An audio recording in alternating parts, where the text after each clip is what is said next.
नमस्कार मंडळी. कार बरोबर आपण गंगोत्री झालं, केदारनाथ झालं, बद्रीनाथ आणि यमुनोत्रीचा प्रवास आपण आता करणार आहे. मला सांगूया, जण उत्सुक आहेत. तू पुढं चालू करू शकतोस. नमस्कार ओंकी. नमस्कार. आणि आता त्यांच्या दृष्टीने त्यांचे चारही धाम झालेले होते, बरोबर. पण माझे 3च धाम झालेले होते: गंगोत्री, केदारनाथ आणि बद्रीनाथ. बरोबर. त्यामुळे एक धाम यमुनोत्री करणं बाकी होतं. हा. तर मग मी जेव्हा आम्ही पहाटे सकाळी दुसऱ्या दिवशी उठून नाश्ता वगैरे केला हा. आणि त्यांचा बेत होता की तिथून पुढे जायचं आणि हरिद्वार किंवा ऋषिकेश जसं हा. वेळ होईल त्या हा. पद्धतीने मुक्कामाला तिथे जायचं बरोबर. किंवा देहरादून असं ओके. त्यांचं प्लॅन होता. पण मला तिकडे जायचं नसल्यामुळे ते मला मध्येच एका ठिकाणी सोडणार होते. बरोबर. तर श्रीनगर नावाचं गाव लागतं. ओके. म्हणजे श्रीनगर म्हणजे आपलं जम्मू काश्मीर मधलं श्रीनगर वेगळं आहे, हे ओके. उत्तराखंड मधलं वेगळं आहे. ओके. ओके. हा. पण इकडं असं काही चार धाम करताना सिक्वेन्स आहे का, की पहिला हेच करायचं असं काही नाहीये? हा, म्हणजे यमुनोत्री, गंगोत्री, बद्रीनाथ आणि केदारनाथ असं केलं जातं. ओके. काहींच्या म्हणण्यानुसार तुम्ही आधी बद्रीनाथ करून शेवटी केदारनाथ करणं अपेक्षित आहे. ओके. पण जो रूढ हे आहे तो यमुनोत्री, गंगोत्री, केदारनाथ आणि बद्रीनाथ असंच अशा आहे. पद्धती. म्हणजे ते एका रेषेत येतं. ओके. नाहीतर तुम्हाला आधी केदारनाथ करा, परत मग ओके. बद्रीनाथकडे जा, हे हां, थोडंसं उलटं होतं. हां, हां, म्हणजे वाहतुकीच्या दृष्टिकोनातून हे योग्य ठरतं. यमुनोत्रीला जा, हां, यमुनोत्रीतून तुम्ही गंगोत्री करा, मग केदारनाथ करा आणि मग बद्रीनाथ करा. हां, हां. ते बरोबर, जास्त चांगलं हे बरोबर. आहे.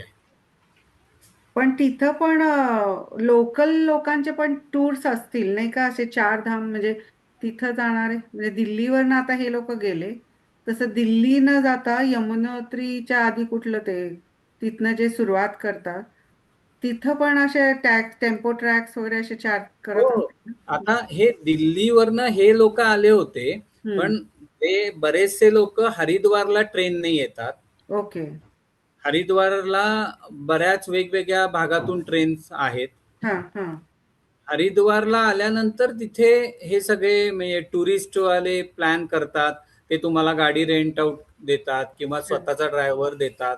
या हां, सगळ्या गोष्टी तिथून हालचाली होतात हरिद्वारवरनं. हां. ऋषिकेश पेक्षा सुद्धा हरिद्वारवरनं हे सगळं कोऑर्डिनेशन जास्त चांगल्या प्रकारे केलं जातं. बरं. कारण हरिद्वारला रेल्वे स्टेशन आहे. ओके. त्यामुळे आणि तिथे बऱ्याचशा भागातून रेल्वेज आहेत.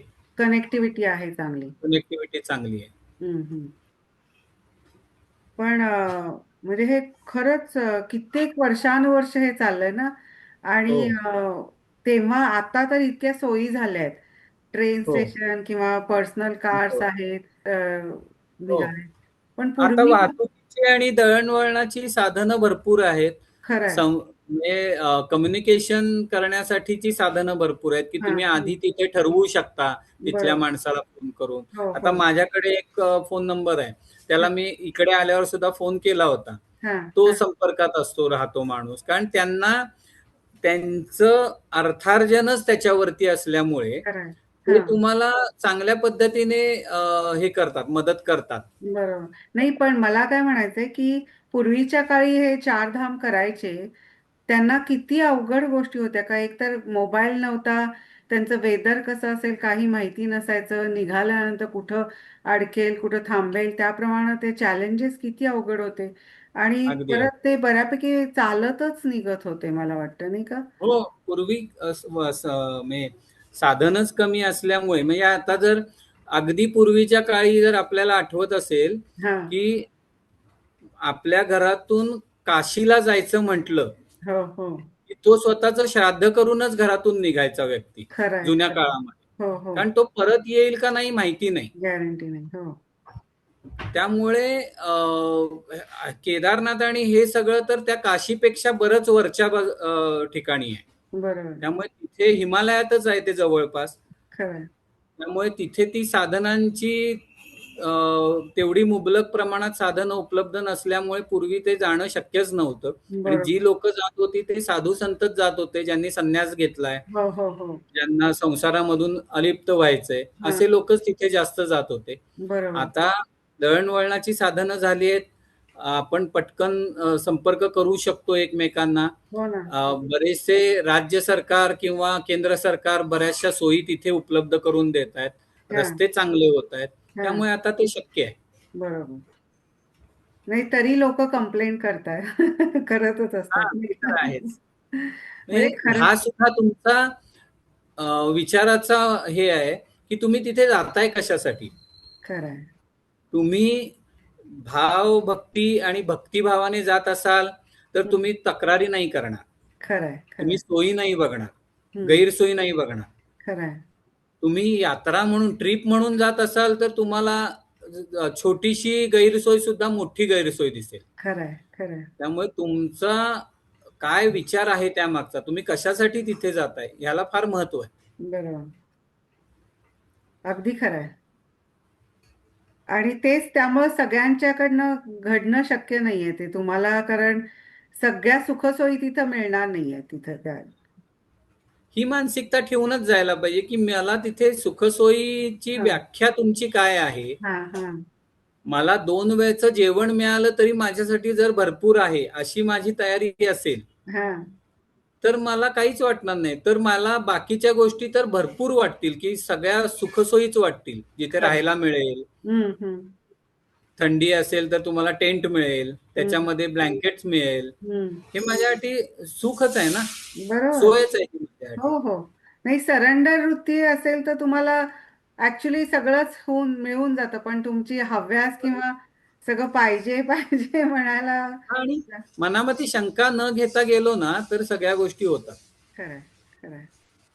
भीत्यापाठी ब्रह्मराक्षस असतो तसं आहे ते, की हां. तुम्ही घाबरत गेला तर तुम्हाला संकट येतात आणि ती संकट तुम्हाला फार मोठी वाटतात. हं, हं, हं. बरोबर. पण मग आता आपण पिपलकोटीला तू राहिला सगळ्यांच्या बरोबर आणि मग हो. दुसऱ्या दिवशी त्या लोकांचा प्रवास वेगळा चालू झाला. हा, नाही, दुसऱ्या दिवशी मी त्यांच्याबरोबरच निघालो. हां, एक थोडं अंतर मी त्यांच्याबरोबर आलो हां. आणि श्रीनगर नावाचं एक छोटंसं शहर आहे, बरोबर. तिथे त्यांनी मला सोडलं हां. आणि ते देहरादूनच्या दिशेने गेले ओके. आणि मी यमुनोत्रीच्या दिशेने. मग आता आता माझा प्रवास असा होता की जे मिळेल ते साधन. बरोबर. म्हणजे अजूनही तुझी सायकल तू घेतली नाहीये. नाही, सायकल अजूनही मी लांब आहे माझ्यापासून. हां, मला आता यमुनोत्री करणं डोक्यात होतं. हां, तर यमुनोत्रीकडे जायचं होतं. हां, सकाळी साधारणपणे आम्ही निघालो 8 वाजता हां. आणि श्रीनगरला येईपर्यंत 12 वाजले होते. बारा बरोबर. 12:30 वाजले होते. हां. मध्ये एक धारी देवीचं एक मंदिर लागतं. बरं. धारी देवीचं मंदिर अगदी नदी पात्रात आहे, गंगेच्या पात्रात आतमध्ये मंदिर आहे ते. हो. हां. तेथे आत जायला त्यांनी असा छोटासा पूल केलाय. त्या पुलावरनं चालत तुम्ही आत जाऊ शकता आणि बरं. दर्शन घेऊन बाहेर यायचंय. पण अगदी मधोमध आहे, पाण्यात. वाह! पाण्याच्या आत. म्हणजे देवीचं आतमध्ये मंदिरात पण आतमध्ये पाणी असतं का काय? नाही, बाजूने पाणी वाहतंय, हां. पण जाताना तुम्हाला पाण्यातूनच त्या पुलावरनं हां. जावं लागतं. Okay, okay. आम्ही खाली नाही उतरलो. हां. वरनच दर्शन घेतलं कारण ही जी ज्येष्ठ मंडळी होती त्यांना उन्हात खाली जाणं शक्य नव्हतं. बरोबर. कारण बरंच खाली जावं लागतं रस्त्यापासून हां, हां. आणि तिथून वरूनच आम्ही दर्शन घेतलं. हं.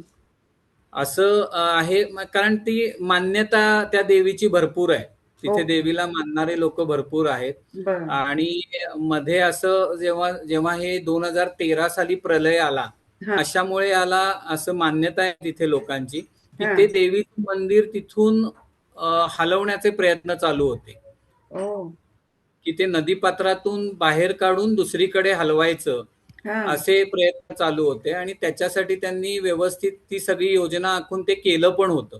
हां, आणि ती मूर्ती त्यांनी तिथून हलवण्यासाठी तयारी सगळी चालवलेली होती. हां, आणि हां. तेव्हा 2013 साली तो प्रलय आला होता, ओह! त्याच वर्षी. म्हणजे मान्य नव्हतं देवीला ते. हा, देवीला मान्य नव्हतं, त्यामुळे त्यांनी पुन्हा आहे तिथेच तसंच आहे तसंच ठेवलंय ते सगळं. हा, बरोबर. आणि त्यांचा विचार त्यांनी रद्द केला. हो. काय काय कथा आहेत ना, म्हणजे हा, काय आणि काय तसे त्याला अनुभव येतात घेतात. लोकांना. म्हणजे हा, आपण जुन्या कथेपेक्षा आता हे तिथल्या लोकांची त्यांनी अनुभवलेलं आहे ते. म्हणजे कारण तिथे गेलो तेव्हा त्यांनी तिथल्या लोकांनी आम्हाला सांगितलं आहे हा की हा हे 2013 साली यांचं चालू होते प्रयत्न, हा, पण असा प्रलय आला की त्यांनी ते पूर्ण स्थगित केलं. तेच त्यामुळे लोकांना, दुसऱ्या लोकांना माहिती नाही पडत की हे असं का हलवायला. पण बरोबर. प्रयत्न केलेच असतील आणि मग त्यानंतर त्यांनी ते डिसिजन घेतलेले आहेत, नाही का? हा, आणि आपल्याला पर्यटक म्हणून वाटतं की कुठे खाली मंदिर आहे ते, हा. अगदी नदी पात्रात, ते बाहेर घेतलं तर पटकन दर्शन होईल. बरोबर. पण जी काही मान्यता आहे, जे पावित्र्य आहे, ते त्या हम्म. पद्धतीने राखलंच पाहिजे. बरोबर. आणि त्याचं तेच स्थान आहे, तिथं आहे ती. स्थान आहे तिथलं ते हम्म. मुख्य. हम्म. बरोबर.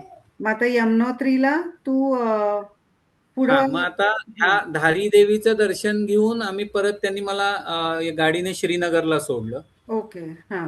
श्रीनगरला मी उतरलो, ते पुढे निघून गेले सगळे. हा. आता माझ्या पुढे प्रश्न होता की पुढचा प्रवास कसा करायचा आहे. हा. तर मी श्रीनगरवरनं तिथून मला दुपारी एक तिथलं जे लोकल ट्रान्सपोर्ट आहे हा. त्याची बस मिळाली. हा. त्या बसने मी थोडासा पुढचा प्रवास केला. त्या बसने मी चंबापर्यंत गेलो. ओके. चंबाला पोचल्यानंतर तिथून एका जी आपली लोकल शेअरिंगची जीप आहे, हा. त्या जीपने मी एका ठिकाणी पोहोचलो. ती हा. सुद्धा जीप पूर्ण, म्हणजे मला जिथे जायचं होतं तिथे जाणार नव्हती. ओ.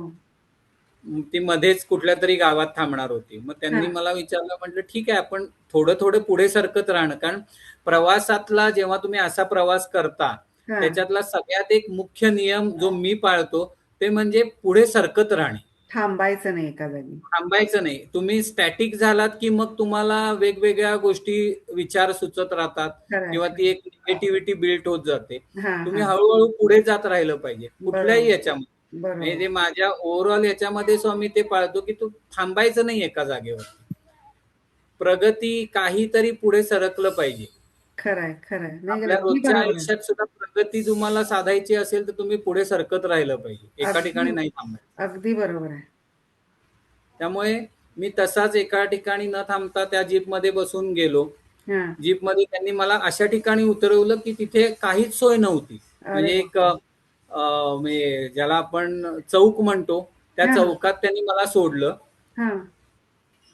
4 रस्ते वेगवेगळ्या बाजूने येत होते, हम्म. पण रहदारी फार कमी होती तिथे. पण त्यांनी तुला काय सांगितलं होतं का, तुला इथं सोडणार आहे वगैरे? हा, ते म्हणाले की तुला इथे सोडल्यानंतर थोड्या वेळाने बस येईल, हा. त्या बसने तू पुढे जाऊ शकतोस, हे सांगितलं होतं. ओके. हा. पण थोड्या वेळाने, म्हणजे बराच वेळ मी थोडा वेळ तिथे, जवळजवळ एक अर्धा तास तिथे थांबलो. अर्ध्या तासात काही बस आली नाही. हा. नंतर अचानक एक गाडी आली. हा. त्याला मी विनंती केली, हात दाखवला, त्याला विनंती केली. हा. तर त्याने पुन्हा मला अजून एका पुढच्या टप्प्यावर सोडलं. हा. बर. असं करत मी हळूहळू पुढे जात होतो. पण साधारणपणे ह्या प्रवासामध्ये दुपारचे 4 वाजले. अरे बापरे. हा. आणि आता अंधार पडाय, म्हणजे थोड्या वेळाने अंधार पडेल, तर मला हा. राहायची व्यवस्था करायची होती. बरोबर. यमुनोत्री अजून इथून बरंच लांब होतं, जवळपास 150 किलोमीटरचा यमुनोत्रीचा अजून प्रवास बापरे. होता. हा. त्यामुळे मला आता राहायची व्यवस्था कुठे होईल, काय होईल, हे हा. सगळं डोक्यात विचार चालू झाले होते. हा. त्या दृष्टीने मी चौकशी करत होतो, जिथे कुठे कोणी भेटेल तर हा. इथून राहण्यासाठी काय ठिकाण आहे, हा. मी तिथे कसा पोहोचू शकेन, हे सगळं मी विचारत होतो. हा. तर आणि असाच एका ठिकाणी हे विचारता विचारता मी थोडं अंतर चालत आलो. एक गाव होतं छोटस. हम्म. त्या हम्म. गावाच्या बाहेर मी अंतर एक चढ चढून वरती आलो. हा. आणि तिथे एका ठिकाणी एक चहाची टपरी होती. हा. म्हणजे त्यांनी तो एक गाडीच तयार केली होती आणि त्या गाडीमध्येच ते चहा विकायचं त्यांचं काम चालू होतं. हा.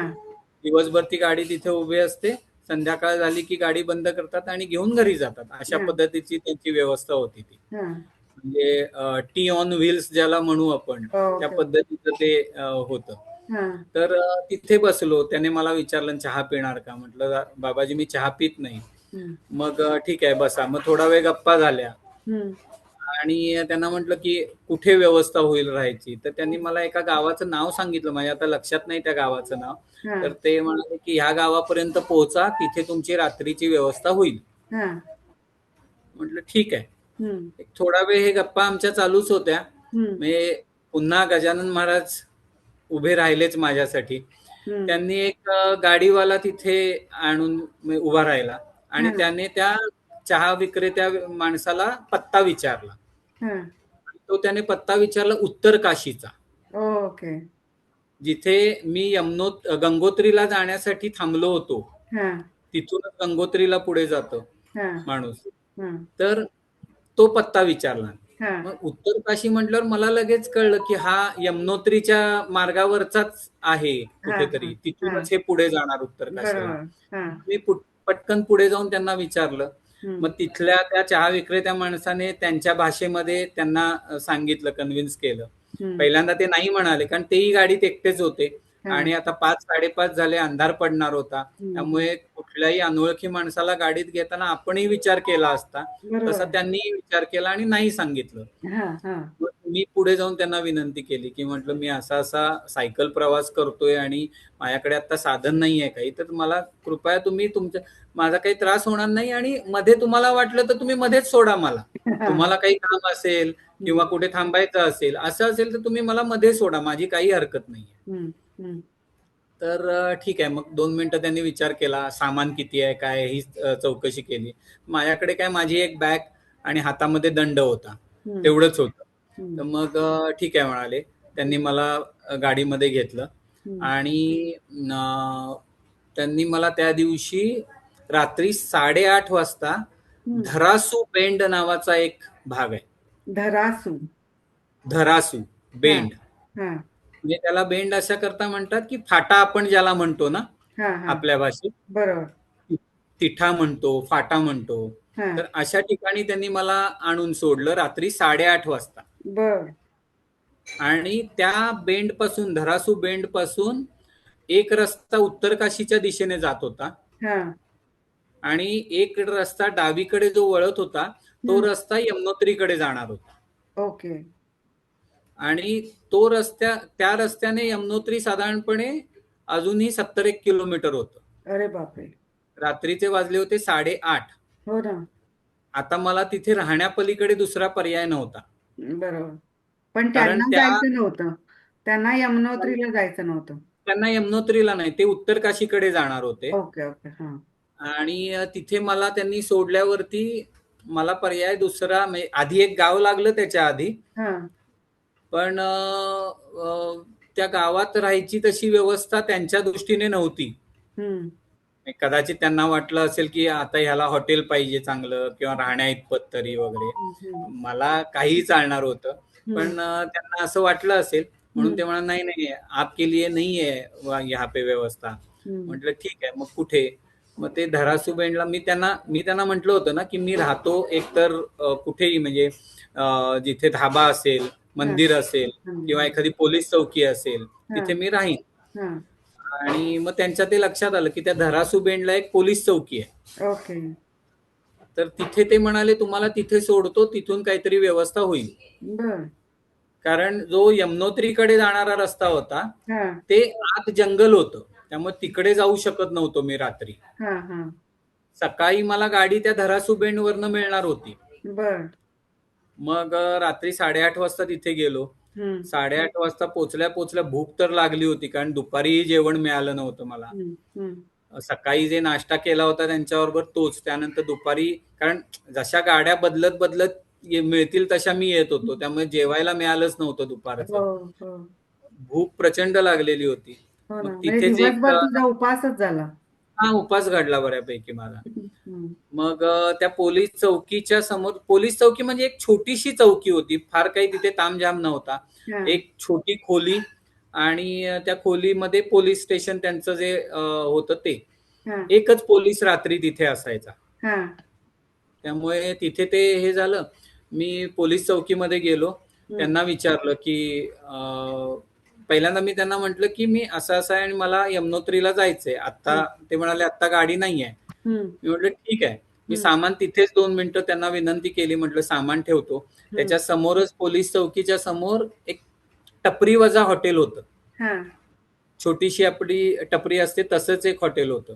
हां. तिथे गेलो, हं, त्यांना विचारलं, हं. तर तिथे त्यांच्याकडे जेवायला राजमा आणि राईस हां, असं त्यांनी मला जेवण दिलं.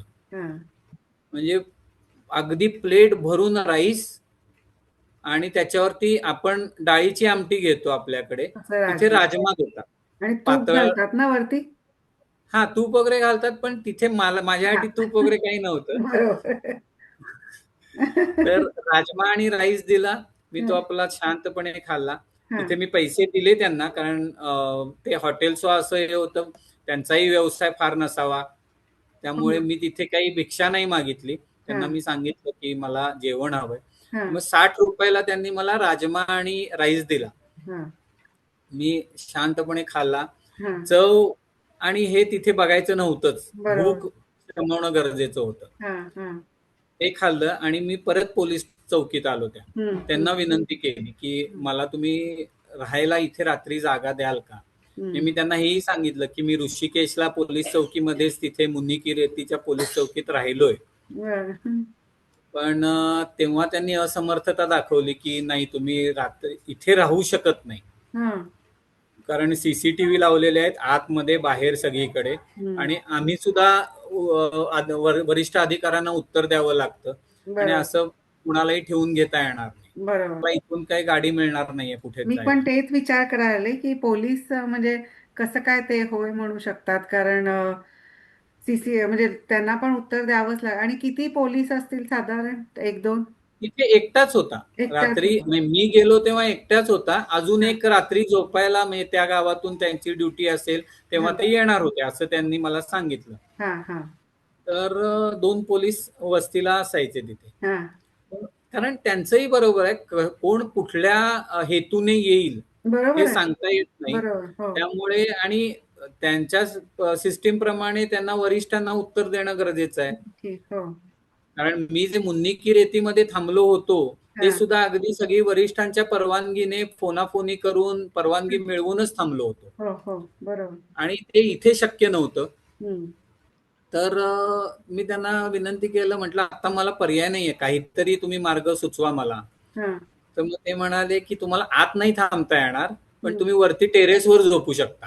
हां. हां, म्हटलं ठीक आहे, टेरेसवर तर टेरेसवर. हां. म्हणजे टेरेस असा काही बंदिस्त नव्हता छत हं. त्याचं. हं. सगळं उघडच होतं. फक्त हं. त्याच्यावरती एक त्यांच्या काय म्हणू आपण त्याला, गावदेवता असते ना, ग्रामदेवता, हां, हां. त्याचं एक मंदिर होतं. म्हणजे पोलीस एक चौकीच्या वरती. पोलीस चौकीच्या डोक्यावरती. ओके. हां. मूर्ती छोटी म्हणजे एक हे आणि त्या मूर्तीला छप्पर एवढंच हां. होतं. हां. बाकी त्याच्या पुढचा भाग हा रिकामा होता. त्याला ओपन. छप्पर नव्हतं. हां, हां. तर ते म्हणाले वरती झोपा. म्हटलं हं. ठीक आहे तेवढं मिळालं तरी मला बास आहे. कारण हो ना. खाली पोलीस आहेत. त्यामुळे हां. मला काही घाबरायचं कारण नाही. खाली बरोबर. पोलीस झोपलेले आहेत दोघं जण. हां, हां. मी वरती झोपेन व्यवस्थित. हां. त्या पद्धतीने मी माझ्याकडे स्लीपिंग बॅग आणि मॅट होतं. मॅट हां. टाकलं. हां. स्लीपिंग बॅगमध्ये शिरलो आणि झोपलो. म्हणजे माझं रोजचं लिखाण होतं ते लिखाण केलं हां. आणि झोपलो. हां. पण रात्री जी काही थंडी पडली होती तिथे, हां. ते स्लीपिंग बॅगला सुद्धा आवरता आवरत नव्हतं. हो ना. आणि मी अक्षरशः कुडकुडून गेलो रात्री. हो. हो ना. म्हणजे हाड आणि हाड माझं अक्षरशः वेगवेगळं वाटत होतं मला, की बापरे बाप! एवढी थंडी होती. हो ना. म्हणजे मला फायनल. जायचं होतं ते सुद्धा मला त्या स्लीपिंग बॅग मधनं बाहेर पडायचं धाडस झालं नाही मला. बापरे! त्यामुळे मग रात्र तशीच काढली. हां. सकाळी लवकर उठलो, तयार झालो. तिथेच मग एक हँडपंप होता. त्या हं. हँडपंप खाली अंघोळ केली. हं. तयार झालो आणि साधारणपणे 7च्या दरम्यान मला उत्तर काशीवरनं येणारी बस मिळाली हां. आणि ती बस घेऊन मी अं, बरकोट नावाचं एक गाव आहे त्या बरकोटला पोहोचलो. ओके. कारण ह्या सगळ्या बसेस बरकोट पर्यंतच जातात हो. आणि बरकोट पासून तुम्हाला शेअर जीप मिळतात बरं. यमुनोत्रीला जायला. ओके. आणि मग त्या पद्धतीने मी बरकोटला पोहोचलो. बरकोटवरनं तिथून बस सोडली. हा शेअर जीप मध्ये बसून मी यमुनोत्रीला गेलो. हा यमुनोत्रीला पोहोचल्यानंतर मी साधारणपणे एक 11-12 वाजता यमुनोत्रीला पोहोचलो असेल. हा. शेअर जीप जातात तरी बस नाही जात तिथं. बस नाही जात कारण पुढचा रस्ता एकदम म्हणजे अरुंद रस्ता अरुंद आहे. आहे. हा बस हा. जाण्यासारखा नाहीये. आणि बरोबर. लँडस्लाइडमुळे सगळा रस्ता उद्ध्वस्त झालेला होता. अरे बापरे. हा. म्हणजे ह्या सुद्धा ज्या जीप जात होत्या त्या जीवाच्या करारावरच नेत होते ते. बाप थोडेसे जिथून रस्ता वाहून गेला होता त्याच्यावरूनच ढिगाऱ्यावरून नेत होते. बाप. आणि ते त्याच ड्रायव्हरना जमत होतं. खरंय खरंय.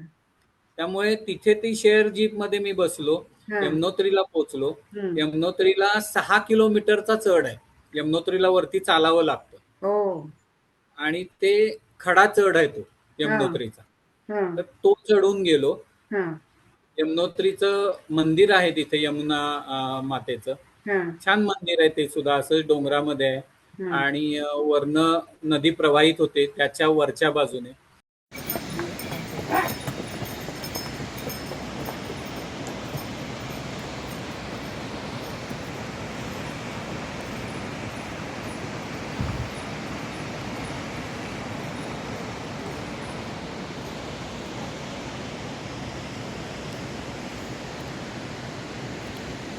हा. आणि त्या प्रवाहामध्ये आपण आंघोळ वगैरे करतात.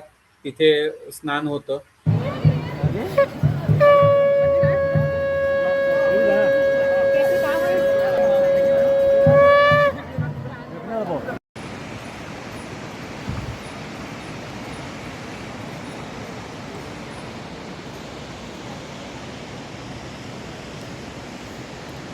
छोटासा कराओके माईक असं सगळं ते सिस्टीम घेऊन एक अर्धा तास तिथे भजनच केलं. अरे वा. मग त्यांच्यामध्ये सामील झालो. अर्धा तास भजन तिथे करत बसलो. हा. हे सगळं करून मी दुपारी 2-2:30 वाजता मी 3 वाजता उतरायला सुरू केलं. हम्म. कारण आता परत मला बरकोटला पोचायचं होतं. म्हणजे बरोबर. माझा प्रयत्न होता की बरकोटला न थांबता परत धरासू बेंडला जायचं आणि हा त्या पोलीस चौकीच्या वरती झोपायचं. हा हा हा. कारण ते ठिकाण माहिती झालं होतं आता आणि बरोबर सुरक्षित होतं त्या दृष्टीने. बरोबर बरोबर. म्हणून मी लगबगीने गेलो. खाली उतरलो. पण मग जेवण उतरताना तुझं कुठं तू यमुनोत्रीलाच केलं का काय? नाही. यमुनोत्रीला दुपारी जेवण नाहीच. नाही. तिथे दुपारी यमुनोत्री चढायला सुरू करण्यापूर्वी हॉटेल्स आहेत. हा तिथे बसून एक बिस्किट पुडा घेतला. हा. पाण्यातनं बुडवून ती बिस्किट खाल्ली. तेवढंच. हा. आणि यमुनोत्रीला वरती चढलो. हो. आणि मग पूर्ण दिवसभर काही खाणं नाही. हा दिवसभर नाही झालं खाणं. हम्म. पण ही सगळी योजना कशी आपल्यासाठी ठरवलेली असते. मी खाली उतरत असताना हम्म. मला गुप्ता नावाचे एक पुण्याचे जोडपं भेटलं. बर.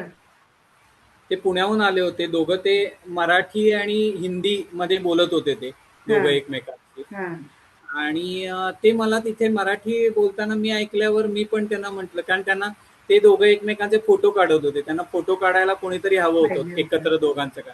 हा मीच म्हटलं मी फोटो काढून देऊ का. हा मी मराठीत बोलल्यावर त्यांना बरं वाटलं. हा. फोटो काढले. मग खाली उतरताना आम्ही एकत्र उतरलो. हम्म. मग उतरत असताना त्यांनी माझी चौकशी केल्यावर त्यांना लक्षात आलं मी सायकलने आलोय कोल्हापूरहून वगैरे. हे सगळं बघितलं ते अगदी भारावूनच गेले. हा आणि त्यांच्याच गाडीतून त्यांनी मला कारण त्यांनी हरिद्वारवरनं गाडी भाड्याने केली होती. हा हा ड्रायव्हर होता हा. आणि तो त्यांना हे चारी धाम फिरवत होता. हम्म. दोघच जण होते ते. दोघच जण होते नवरा बायको. हम्म. आणि तरुण होते म्हणजे अगदी काही वयस्कर नव्हते. माझ्याच वयाचे होते. माझ्याच वयाचे होते. हा हा. तर मग त्यांच्याबरोबर मी पुढे आलो. त्यांनी हम्म. मला बरकोटला आणलं. हा आणि ते बरकोटला थांबले होते त्या दिवशी त्याच्या आदल्या दिवशी. हा.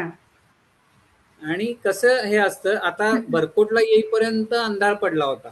बरोबर. कारण तो रस्ता सुद्धा खचलेला होता मध्ये. खरं. त्यामुळे तो ड्रायव्हर छान होता त्यांचा नेहमीचा तिथलाच होता. हा. बरकोटला येईपर्यंत अंधार पडला. हम्म. त्यांनी मला बरकोटला तर सोडलंच. हम्म. शिवाय त्यांनी मला अगदी पुढे जाऊ दिलं नाही. त्यांच्याच हॉटेलवरती माझी राहायची व्यवस्था केली. वा. मला एक वेगळी रूम दिली.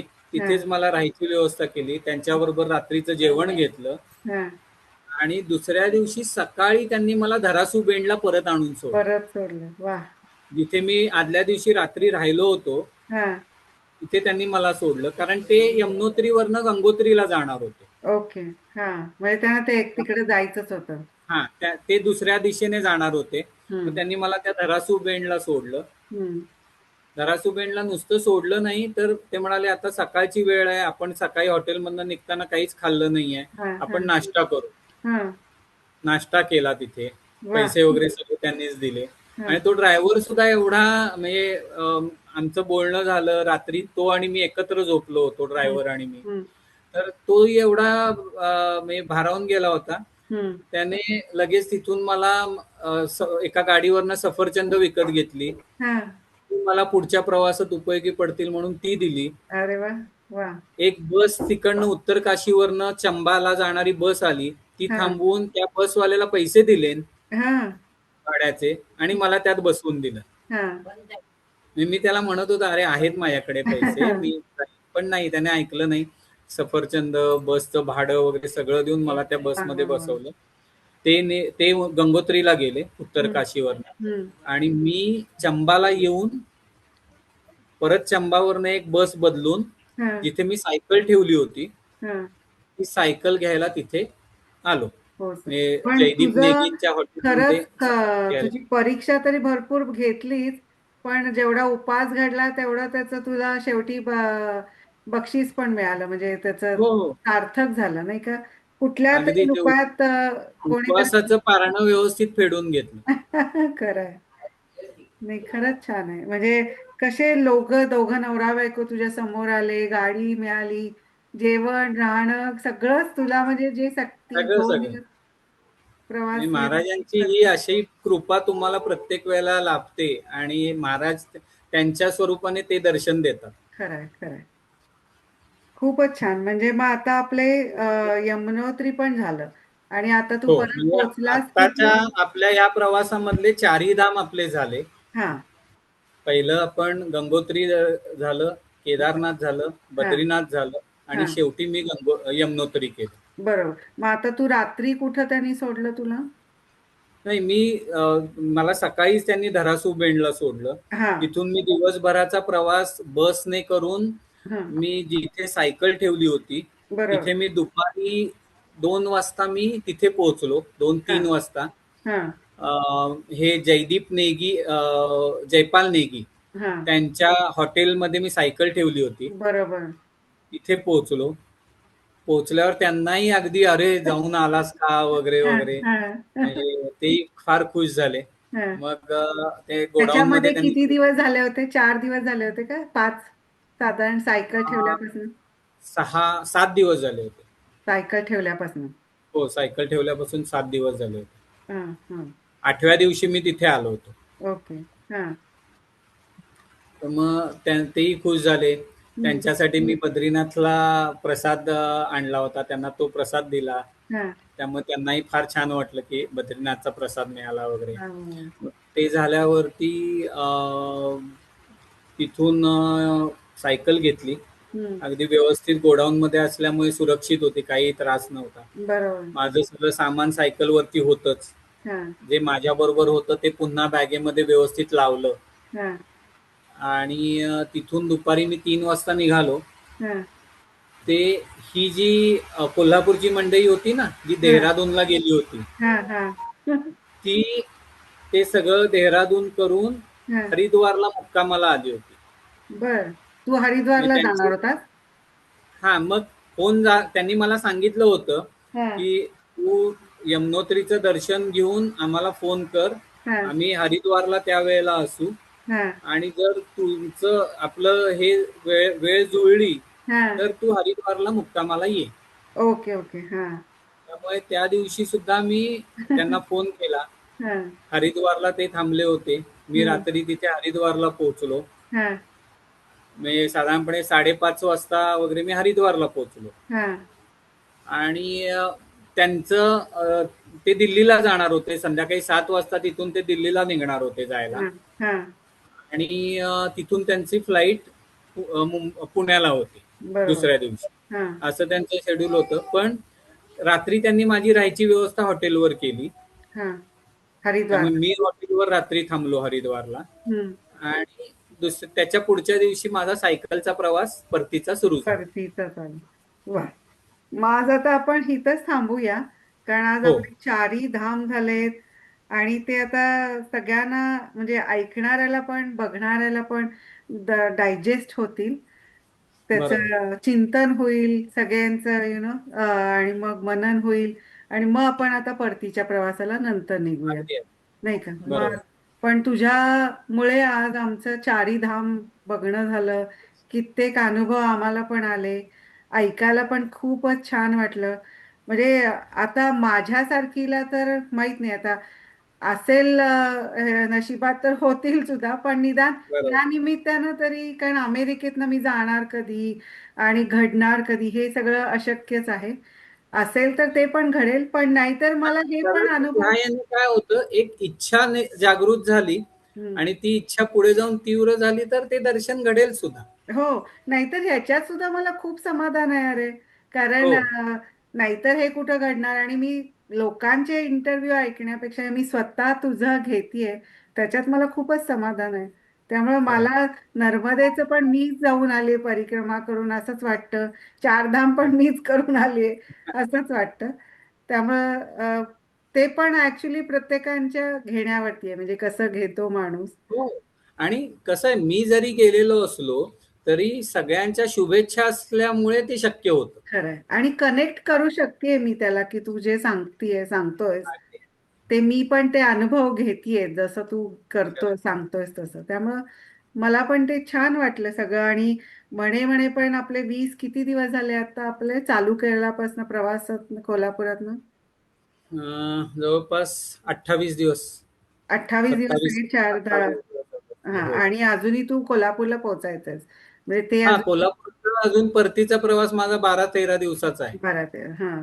तरी 28 दिवसाचा आपला प्रवास इथपर्यंत खूपच सुरेख आणि रोमांचकारी आणि दैवी पण होता. मला कोल्हापूर ते ऋषिकेश येताना 18 दिवस लागले होते. बरोबर.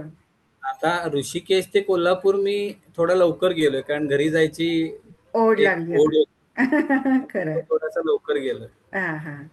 बरोबर. मग आता आपण पुढचा परतीचा प्रवास आपण पुढच्या भागात बघूया. आज आपण आता इथंच थांबूया. नमस्कार. नमस्कार मंडळी.